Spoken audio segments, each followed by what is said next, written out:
Hello friends and welcome, I'm V8 Adam. In today's video I'll be showing you how I will be replacing the window winders on my 1972 Buick Riviera. The first job will be to get the old winders off. Before you do anything, make sure that all of the windows are in the fully up position.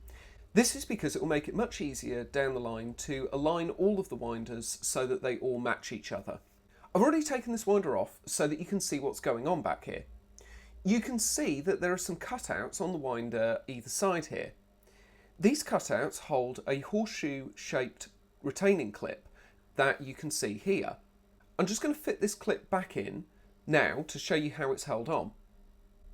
So this retaining clip pops over the arm on the window regulator here when the winder is pushed on. When the winder goes over the arm, it springs back into place onto these recesses, and that's what holds the winder in place with the spring force. So there's a little trick to getting these off. You can just use a cloth or a microfiber like I've got here. I got this trick from a YouTube channel called Clowny1969 and his video is in the description below. You take your cloth, you slide it in between the winder and the door, you work it up into the gap, and what you're trying to do is get the cloth to just catch the edge of the horseshoe clip. All being well, it should catch one side, and as you pull the cloth, it will pull the clip off with it. Don't worry if it takes you a few goes, it should pop off eventually. It can be quite difficult, but just persevere with it. Just make sure that when you put the cloth in that it's located and just catching the edge of the clip. You should be able to feel it as it starts to catch on the cloth. Once the clip has pinged off, the winder just slides straight off of the regulator arm. So here's the original winder from the back window. Unfortunately, what's happened is that the teeth inside have really started to wear down. These teeth are meant to make contact with the opposing teeth as shown here on the window regulator.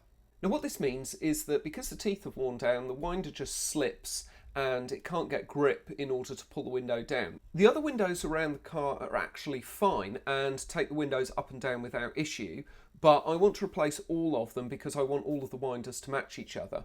As you can see here, the old one on the left is a bit old looking and the new one on the right here is much whiter and I don't want them to mismatch. So these new winders are from Dorman. The part number is 76910 and the link is in the description.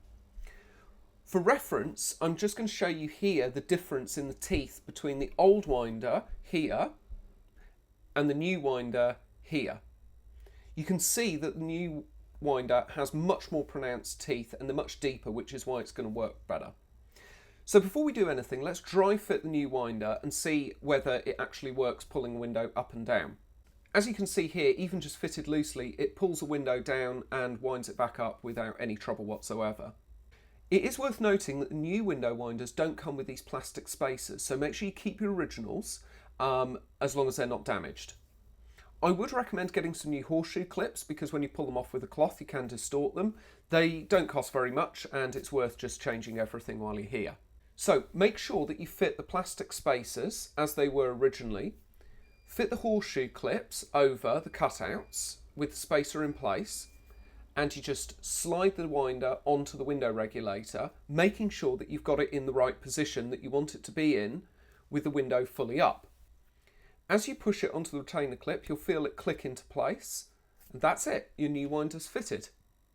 Now you want to make sure that the winders are all matching each other around the car in the positions. It will just make it look so much neater and they'll all be symmetrical to each other. So as always guys, thank you so much for watching. Please like and subscribe if you enjoyed this video. And until next time, this is V8 Adam signing off.